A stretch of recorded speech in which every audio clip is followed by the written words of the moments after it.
हाँ जी दोस्तों, तो हमारे पास आज का क्वेश्चन है D3। हमारा क्वेश्चन है find out the gravitational potential due to a solid sphere a point outside the solid sphere. तो हमें क्या करना है, हमें निकालना है gravitational potential due to a solid sphere जो कि है आपका, और उसके एक बाहर किसी पॉइंट पर। तो मैं ड्रॉ करता हूँ। सपोज ये हमारा एक सॉलिड स्फीयर है, पॉइंट आउटसाइड। तो मान लो मैंने एक पॉइंट ले लिया यहाँ पे P, जो कि सॉलिड स्फीयर से बाहर है, आउटसाइड पॉइंट। और लेट्स अज्यूम इसकी डिस्टेंस जो है मैं ले लेता हूँ A। ये क्या है, इसकी डिस्टेंस है फ्रॉम सेंटर। सेंटर आपका मैं ले लेता हूँ O। तो आपका क्या है, ये आपका है solid sphere.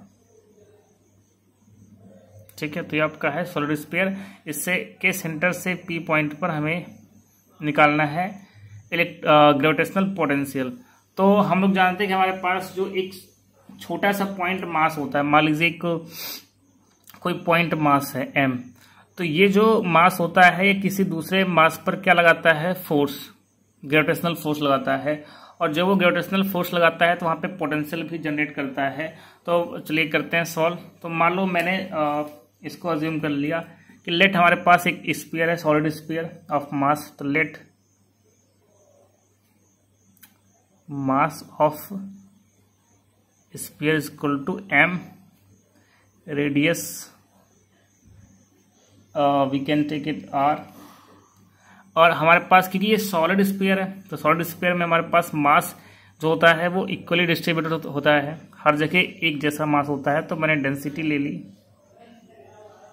Is equal to रो। ये आपकी मास डेंसिटी है जो कि रो है।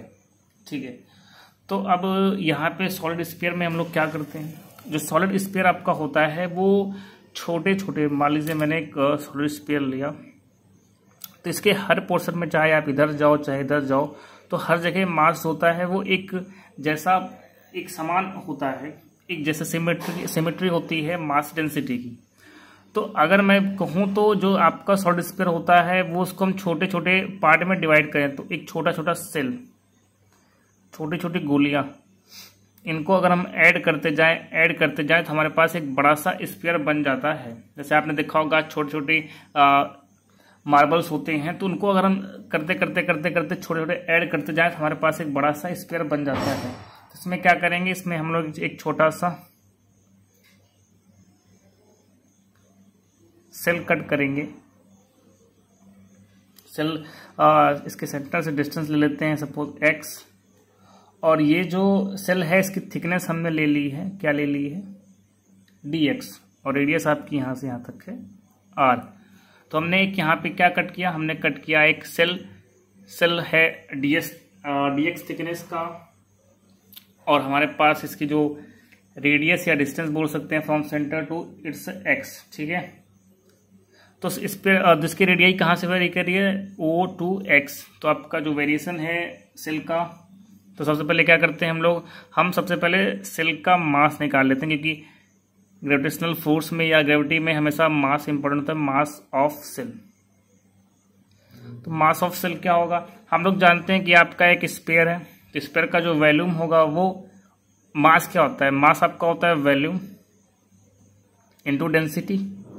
तो वॉल्यूम आपका क्या होता है इसका, तो 4πr², ये आपका हो गया। और साथ में थिकनेस उसकी क्या है, dx। हम एक सेल का निकाल रहे हैं, तो ये हमारे पास जो ये स्ट्रिप है, तो उसके बाद हमारे पास डेंसिटी क्या है, रो। तो आपके पास क्या आ गया, mass of the cell. Okay, अब दूसरा है हमारे पास, हम लोग कह सकते हैं कि जो हमारे पास एक रेफरेंस की मास होता है वो वॉल्यूम इंटू डेंसिटी होता है। और यहाँ पे जो वॉल्यूम है क्या है, वो area into thickness.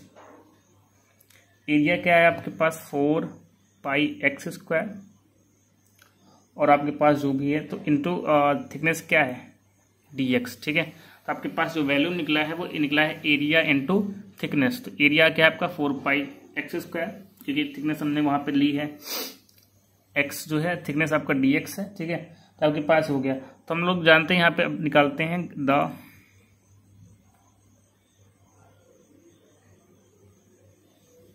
Gravitational potential at point P point पर ग्रेविटेशनल पोटेंशियल जो होता है निकालना है हमें ड्यू टू सेल। तो सबसे पहले हम क्या करते हैं, सेल के लिए निकालते हैं। तो आपके पास एक छोटा सा, क्योंकि छोटे सेल के लिए जो पोटेंशियल निकलेगा वो छोटा सा होगा, तो dV इज इक्वल टू होता है minus G M by distance A, क्योंकि from centre to P point की डिस्टेंस जो है वो ए है, तो हमारे पास minus G M by A. आपका m कितना है, जो मास ऑफ सेल है, माइनस जी एम है आपका 4 pi X square D X, क्योंकि वहां पे हम सेल की बात करें तो सेल की जो रेडियस है वो x है, डिवाइडेड बाई आपका a हो जाएगा। तो इसको हम फाइनली करेंगे कैलकुलेट मास, तो हम इसको टर्म में कैलकुलेट कर देंगे, यहाँ पे रो आ जाएगा। देन हम लोग कह सकते हैं कि आपके पास जो dV आया हुआ है minus G 4 pi rho divide by A X square D X. ये आपका क्या आ गया, ये आपका आ गया सेल की वजह से, एक छोटे से सेल की वजह से पी पॉइंट पर पोटेंशियल। अब हमें क्या निकालना है, हमें तो निकालना है पूरे सिस्टम के लिए, एक सेल का तो निकल गया, लेकिन अब हमें निकालना है पूरे सिस्टम के लिए। तो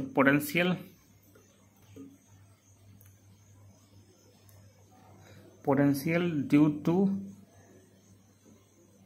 एंटायर स्फीयर एट पी। तो हमारे पास जब एंटायर स्फीयर के लिए निकाल रहे हैं, मतलब कि हमने छोटे से एक सेल के लिए निकाल दिया, अब हमें एंटायर स्फीयर के लिए निकालना है कि पूरे स्फीयर के लिए क्या होगा। हाँ जी, तो अब हमने देखा कि छोटे छोटे मार्बल्स को जब हम ऐड कर रहे हैं तो हमारे पास एक स्फीयर बन रहा, तो हम क्या करते हैं, इसको इंटीग्रेट करते हैं। क्या करते हैं, इंटीग्रेट करते हैं।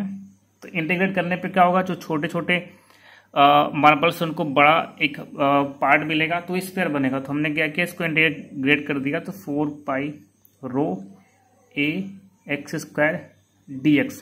तो इसमें क्या है, ये चीज़ें आपकी कांस्टेंट है, क्योंकि जी चेंज होगा नहीं, पाई रो एंड ए आपका कांस्टेंट है, तो इसको हम बाहर कर लेंगे, जी 4 pi rho divide by A.